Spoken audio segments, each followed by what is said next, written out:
Next നമ്മൾ describe ചെയ്യുന്നത് റൂദർഫോർഡിൻ്റെ ആൽഫ സ്കാറ്ററിംഗ് എക്സ്പെരിമെൻ്റ് അല്ലെങ്കിൽ discovery which led to the discovery of nucleus ആ എക്സ്പെരിമെൻ്റാണ് പറയണത്.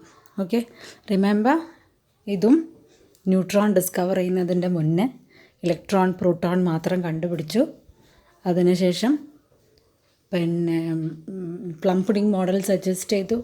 അതിനുശേഷം ഹെൻറി ബെക്കറലിൻ്റെ റേഡിയോ ആക്ടിവിറ്റി ഡിസ്കവർ. എന്താ റേഡിയോ ആക്ടിവിറ്റി പറഞ്ഞാൽ ചെറിയ ക്ലാസ് പഠിച്ചതാണ്. 1896 സ്പോണ്ടേനിയസ് എമിഷനാണ്. Active radiations of certain elements like uranium, polonium etcetera, they are emitting radiations. അതിനാണ് നമ്മൾ റേഡിയോ ആക്ടിവിറ്റി എന്ന് പറയാം. അപ്പം അതിൽ നമ്മൾ പറയണത് എങ്ങനെയാണെന്ന് വെച്ചാൽ rays which are deflecting towards a negative plate, അവരെ നമ്മൾ ആൽഫ റേസ് എന്ന് വിളിച്ചു. അവർ ഹീലിയം ന്യൂക്ലിയസിന് ഇക്വലൻ്റ് ആയിട്ട് ആൽഫ റേസിനെ നമ്മൾ കാണിക്കുക He2 4 എന്നാണ്. 2 പോസിറ്റീവ് ചാർജസും 4 മാസും. അതേപോലെ beta rays are deflecting towards a positive plate. Beta റേസിനെ നമ്മൾ ഇലക്ട്രോൺസിനോടാണ് നമ്മൾ സിമിലാരിറ്റി പറയുക. ബീറ്റ റേസിനെ -1 0 എന്നാണ് നമ്മൾ റെപ്രസെൻറ്റ് ചെയ്യുക. പിന്നെ മാസ് ഒന്നുമില്ലാത്ത റേഡിയേഷനായിട്ടുള്ള ഗാമ റേസും. ഇങ്ങനെ റേഡിയേഷൻസ്, ഈ ഇലക്ട്രോ മാഗ്നറ്റിക് റേഡിയേഷൻസ് അല്ലെങ്കിൽ ഈ എന്താ പറയുക റേഡിയോ ആക്ടിവിറ്റി എന്ന് ലിമിറ്റ് ചെയ്യുന്ന ആ റേഡിയേഷൻസ് ഉപയോഗിച്ച് നമ്മൾ ആൽഫ പാർട്ടിക്കിൾസിനെ ഉപയോഗിച്ച്, കുറച്ചും കൂടി ക്ലിയർ ആയിട്ട് പറഞ്ഞാൽ ആൽഫ പാർട്ടിക്കിൾസിനെ ഉപയോഗിച്ച് ഇതുപോലെ ഈ പിക്ചറിൽ കാണുമ്പോൾ നിങ്ങൾക്കറിയാം ഒരു സോഴ്സ് ഉണ്ട്, ആൽഫ പാർട്ടിക്കിൾ എമിറ്റ് ചെയ്യുന്ന ഒരു സോഴ്സ്. അവിടെ നിന്ന് പാർട്ടിക്കിൾസിനെ നേരെ ഒരു വളരെ തിന്നായ ഒരു ഗോൾഡ് ഫോയിലിലേക്ക് പാസ് ചെയ്യുന്നു. ഈ gold foil it is kept inside A circular screen നമ്മൾ നേരത്തെ പറഞ്ഞ പോലെ സിങ്ക് സൾഫൈഡ് പോലെയുള്ള മെറ്റീരിയൽ കൊണ്ട് കോട്ട് ചെയ്തതാണ്. ഒരു സർക്കുലാർ സ്ക്രീനിൻ്റെ ഉള്ളിലാണ് ഈ ഗോൾഡ് ഫോയിൽ വെക്കുന്നത്. ഓക്കെ, അതിൻ്റെ പിക്ചറാണ് ഇവിടെ കൊടുത്തിട്ടുള്ളത്. എങ്ങനെയാണ് ആ ഗോൾഡ് പാർട്ടിക്കിൾസ്, ഗോൾഡിൻ്റെ തിൻ ഷീറ്റ് എന്ന് പറഞ്ഞാൽ അതിൽ കുറേ ഗോൾഡ് ആറ്റംസ് ആണ്. അത് വളരെ സിസ്റ്റമാറ്റിക്കായിട്ട് ഓർഡറിൽ അറേഞ്ച് ചെയ്ത ഗോൾഡിൻ്റെ ആറ്റംസ് ആണ്. ഇതിലൂടെയാണ് ഈ റേഡിയേഷൻസിനെ കടത്തിവിടുന്നത്. സോ റൂദർഫോർഡ്സ് ഗോൾഡ് ഫോയിൽ എക്സ്പെരിമെൻറ്റ് അല്ലെങ്കിൽ റൂദർഫോർഡ്സ് ആൽഫ സ്കാറ്ററിംഗ് എക്സ്പെരിമെൻ്റ് ആണ് നമ്മളിപ്പോൾ എക്സ്പ്ലെയിൻ ചെയ്യുന്നത്. അപ്പോൾ എന്തൊക്കെയാണ് വേണ്ടത്? ഒരു സോഴ്സ് ഓഫ് ആൽഫ പാർട്ടിക്കിൾസ് വേണം. It is passed through A slit through a thin gold foil which is kept inside a circular screen which is coated with zinc sulfide particles. Fluorescent ആയിട്ടുള്ള material കൊണ്ട് coat ചെയ്തതാണ്. ഇനി ഇതിലെ pass ചെയ്തു alpha particles എന്താ നമ്മൾ പറഞ്ഞു, helium nucleus ആണ്. 2 പോസിറ്റീവ് ചാർജസ്, 4 മാസുള്ള 4 mu മാസുള്ള ആൽഫ പാർട്ടിക്കിൾസാണ്. ഇനി റൂദർഫോർഡ് എന്തൊക്കെയാണ് ആ എക്സ്പെരിമെൻ്റ് എന്ന് കണ്ടുപിടിച്ചത് എന്നാണ്. According to Rutherford, he could see that ആ സ്ക്രീനിൻ്റെ മേലെ വന്ന് പാർട്ടിക്കിൾസ് കൊളൈഡ് ചെയ്യുന്ന സ്ഥലം അവിടെ ഷൈൻ ചെയ്യും. അത് നോക്കിയിട്ടാണ് പറയണത്. So most of the particles they were travelling in straight line. Okay, ഒരു ഡീവിയേഷനും ഇല്ലാതെ most of the alpha particles after passing through the gold foil it was striking the screen in straight line. Some alpha particles they were deviating in small angles. അതാണ് നമ്മളിപ്പോൾ ഈ പിക്ചറിൽ പറഞ്ഞത്. Some alpha particles were deviating in small angles and very few എന്ന് പറയുമ്പോൾ വളരെ ചെറിയ amount മാത്രം. ഓക്കെ, 20,000 ആൽഫ പാർട്ടിക്കിൾസിനെ എടുത്താൽ അതിൽ 1 in 20,000. ഓക്കെ, അത്രയും മാത്രം എന്ത് ചെയ്തു? They were reflecting back. Most of them traveled in straight line. See, ഇതാണ് നമ്മൾ ഉദ്ദേശിച്ചത്. ഈ പിക്ചറാണ്.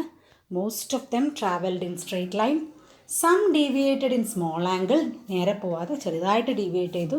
And very few out of 20,000, 1 out of 20,000 was found to come back.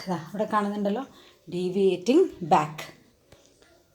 ഇതിൽ നിന്നും റൂദർഫോർഡ് ഒരു കൺക്ലൂഷനിൽ എത്തുകയാണ്. എന്താണ്?